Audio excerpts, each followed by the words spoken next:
Sumainyo ang Panginoon. At sumaiyo rin. Ang mabuting balita ng Panginoon ayon kay San Juan. Papuri sa iyo, Panginoon. Noong panahong iyon, lumingon si Pedro at nakita niyang sumusunod ang alagad na minamahal ni Jesus. Yaong humilig sa dibdib ni Jesus nang sila'y naghahapunan at nagtanong, Panginoon, sino po ang magkakanulo sa inyo? Nang makita siya ni Pedro, tinanong nito si Jesus, Panginoon, ano po naman ang mangyayari sa taong ito? Sumagot si Jesus, kung ibig kong mabuhay siya hanggang sa pagbabalik ko, ano sa iyo? Sumunod ka sa akin. Kumalat sa mga kapatid ang balitang hindi mamamatay ang alagad na ito. Bagamat hindi sinabi ni Jesus na hindi siya mamamatay, kundi kung ibig kong mabuhay siya hanggang sa pabalik ko, ano sa iyo? Ito nga ang alagad na nagpatotoo tungkol sa mga bagay na ito. Siya rin ang sumulat ng mga ito. At alam naming tunay ang kanyang patotoo. At marami pang ginawa si Jesus na kung susulating lahat, inaakala kong hindi magkakasya kahit sa buong daigdig ang mga aklat na masusulat. Ang mabuting balita ng Panginoon. Pinupuri ka namin, Panginoong Hesukristo. Magsiupo na po ang lahat. Magandang umaga po sa inyong lahat, mga minamahal kong mga kapatid na naririto at kasama natin online. Good morning po. Pakingitian naman po yung mga katabi, pakisabi, magandang umaga. Nakapag-agahan na po ba kayo? Ngayon po sa ating ebanghelyo, mga minamahal kong mga kapatid, may mahalagang tanong si Pedro na kung minsan tanong din natin o ugali natin. Nakita niya ang minamahal na alagad, ang pangalan ay Juan. Tinanong niya si Jesus, Panginoon, anong mangyayari sa kanya? Anong mangyayari sa kanya? Anong sagot ni Jesus? Ano naman sa iyo? Parang gusto niyang sabihin, anong pakialam mo? Kung anong gusto kong mangyari sa kanya. Ang sabi ni Jesus, sumunod ka sa akin. Anong sinasabi sa atin ng ating Panginoon?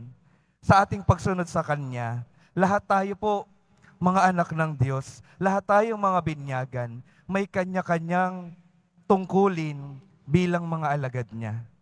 At ang nais ng Panginoon, na bigyan natin ng tuon, ay yung ating sariling pagtugon sa Kanya. Dahil kung minsan, napipigilan tayo ng pagkukumpara sa kakayahan ng ibang mga tao. Siya na lang gumawa ng lahat, magaling naman siya. Siya na lang gumawa ng lahat, marami naman siyang alam. Ako wala akong alam, kakaunti ang kaalaman ko. Siya na lang, sila na lang, wag na lang ako. Hindi ho ba ganun tayo kung minsan? Kapag nakikita nating mas magaling yung iba, sila na lang, tayo, pahinga na lang. Hindi po ganoon ang itinuturo ng ating Panginoon. Sinasabi niya, sumunod pa rin kayo sa akin, kahit ano paman yung kakayahan mo. Kahit na sa tingin mo, maliit yung kakayahan mo, kakaunti yung kaalaman mo, basta ialay mo sa paglilingkod sa akin, ako nang bahalang magpalaki nito. At magandang tingnan po sa ating ebanghelyo at sa ating pagbasa, tatlong mga tao na iba-iba yung tungkulin, iba-iba yung misyon, pero pare-parehong pagtugon sa Diyos. Makikita po natin sa unang pagbasa, si San Pablo, dating Hudyo na umuusig sa mga Kristiyano, dahil nakatagpo niya yung Panginoon, hinayaan niyang mapakinggan niya yung Panginoon. Anong nangyari sa kanyang buhay? Ang dating umuusig, ngayon nagpapahayag ng mabuting balita sa kung saang-saang lugar. At napakinggan natin sa unang pagbasa, umabot na siya ay ikinulong sa isang tahanan sa Roma. Meron pang nagbabantay sa kanya. Pero hindi napigilan ng pagkukulong ng mundong ito yung pagpapahayag niya ng mabuting balita. Magandang tingnan po sa atin. Kung minsan kapag nahihirapan na yung buhay natin, tumitigil na tayo sa pagpapahayag ng mabuting balita. Tumitigil na tayong manampalataya sa Diyos dahil sa mga pagsubok, mga pinagdadaanan. Nawa matularan natin si San Pablo, kahit na sa gitna ng mga hindi makataong ginagawa sa kanya, patuloy niyang ipinapahayag yung kabutihan at pagmamahal ng Diyos sa lahat ng tao.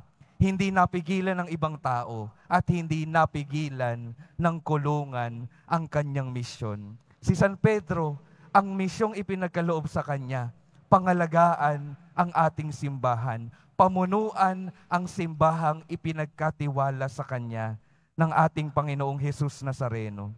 Si San Juan, ang minamahal na alagad. Siya, kung makikita po natin sa kwento ng mga apostol, siya lamang yung hindi namatay. Ano yung naging tungkulin niya? Ano yung naging mission niya? Isa siya sa mga nagpatotoo sa mga kwento ng Panginoon sa pamamagitan ng pagtuturo at pagsusulat ng mabuting balita.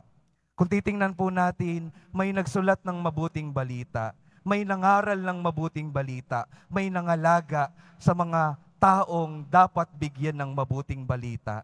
Mga minamahal kong mga kapatid, pinapakita po sa atin na sa ating simbahan, iba-iba tayo ng maaring maihandog sa ating Panginoon. Magkakaiba ng pwedeng maibigay, magkakaiba ng kakayahan. Pero lahat, bagamat magkakaiba, lahat po ay mahalaga. Mahalaga po yung pwede nating magawa at maialay kahit sa tingin natin maliit lamang ito. Muli po, uulitin ko po, lahat po tayo ay magkakaiba ng kakayahan, pero lahat ay mahalaga. At lahat ng iniaalay natin sa Panginoon, kahit na sa tingin natin ay maliit, ay mahalaga dahil ang Diyos ang bahalang magpalaki nito at magbigay ng bunga sa bayang mga pinaglilingkuran natin. Amen.